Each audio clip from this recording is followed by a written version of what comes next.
Assalamualaikum warahmatullahi wabarakatuh. Perkenalkan, nama saya Indah Gita Cahyani dengan NIM 2001 127 dari kelas Teknik Perminyakan D angkatan 2020. Saya berasal dari kelompok 4. Dalam video kali ini saya akan menjelaskan mengenai jembatan Whetstone dengan kode F7.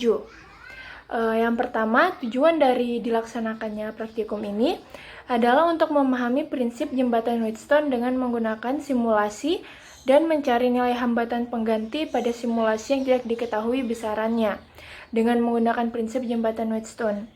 Alat yang digunakan pada percobaan kali ini adalah PET-Colorado Simulation, yaitu simulasi yang digunakan untuk praktikum fisika kali ini dengan dukungan aplikasi Java.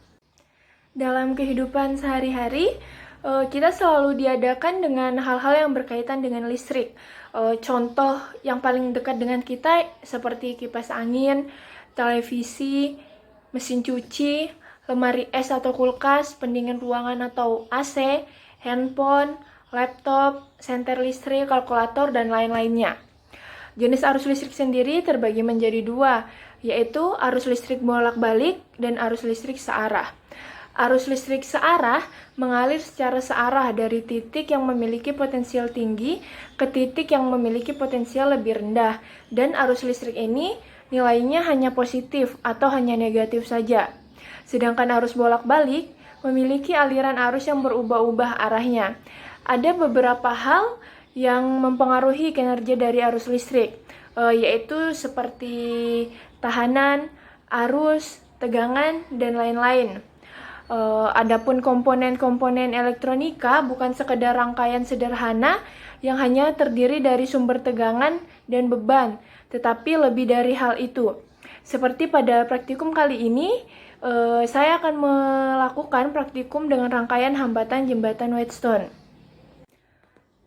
Selanjutnya, apa itu jembatan Whetstone? Jembatan Whetstone merupakan suatu susunan rangkaian listrik untuk mengukur suatu tahanan yang tidak diketahui harganya atau besarannya. Kegunaan dari jembatan Whetstone ini adalah untuk mengukur nilai suatu hambatan dengan cara arus yang mengalir pada galvanometer sama dengan 0. Mengapa begitu? Karena potensial ujung-ujungnya sama-sama besar, sehingga dapat dirumuskan dengan perkalian silang. Cara kerjanya adalah sirkuit listrik dalam 4 tahanan dan sumber tegangan yang dihubungkan melalui 2 titik diagonal pada kedua diagonal yang lain, di mana galvanometer ini ditempelkan seperti yang diperlihatkan pada jembatan Whetstone. Dalam umumnya, jembatan Whetstone ini dipergunakan untuk memperoleh ketelitian dan melaksanakan pengukuran terhadap suatu tahanan. Suatu tahanan yang nilainya itu relatif kecil, yang nilainya sangat kecil sekali. Umpamanya saja suatu kebocoran dari kabel atau tanah atau korsleting dan sebagainya. Rangkaian ini dibentuk oleh 4 buah tahanan atau yang biasa disebut R yang merupakan segi 4, yaitu A, B, C, D, dalam hal mana rangkaian ini dihubungkan dengan sumber tegangan dan sebuah galvanometer 0. Jika tahanan-tahanan itu diatur sedemikian rupa sehingga galvanometer itu tidak akan mengadakan suatu hubungan antara keempat tahanan tersebut. Jembatan Whetstone merupakan suatu alat ukur yang ditemukan oleh Samuel Hunter Christie lalu dipopulerkan oleh Sir Charles Whetstone. Seperti yang sudah saya katakan tadi, rangkaian pada jembatan Whetstone ini dibentuk oleh 4 buah hambatan yang membentuk segi 4, A, B, C, dan D atau lebih. Konsep yang digunakan pada rangkaian jembatan Whetstone ini itu dapat digunakan untuk menentukan atau mengukur salah satu nilai hambatan yang tidak diketahui besarannya.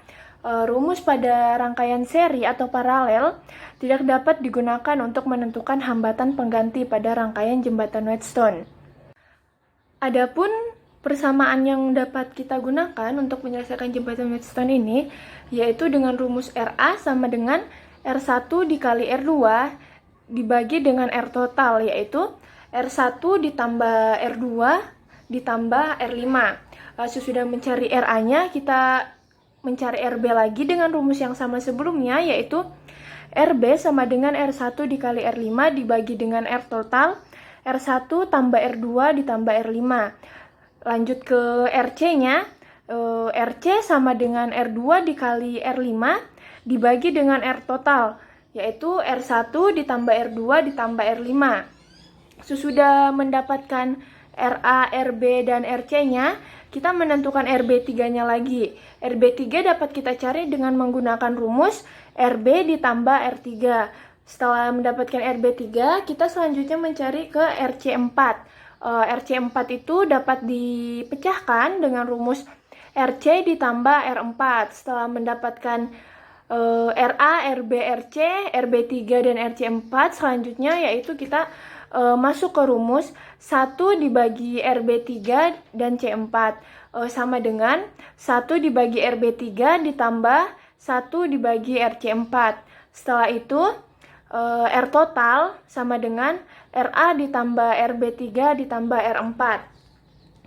Apabila rangkaian yang sudah diberikan tegangan sebesar V, maka arus yang mengalir pada rangkaian tersebut dapat dikerjakan dengan persamaan I sama dengan V dibagi R total dengan keterangan V itu adalah tegangan yang diberikan pada rangkaian dengan satuan volt, I adalah kuat arus atau ampere, dan R total adalah hambatan pengganti dengan satuan ohm.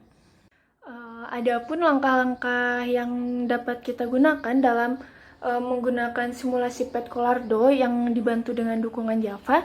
Yang pertama kita buka PET simulasi, kemudian buat rangkaian seperti jembatan Wheatstone pada umumnya. Sesudah rangkaian tersebut jadi, kemudian kita mengatur nilai kedua tegangan input dengan cara klik kanan pada sumber tegangan dan pastikan nilai hambatan pada sumber tegangan bernilai 0.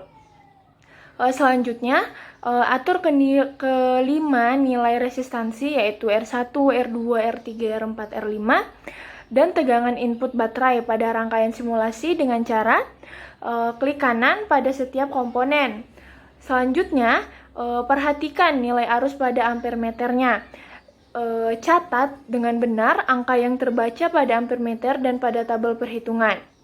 Sesudah itu, hitung nilai hambatan pengganti dan arus yang mengalir pada simulasi tersebut.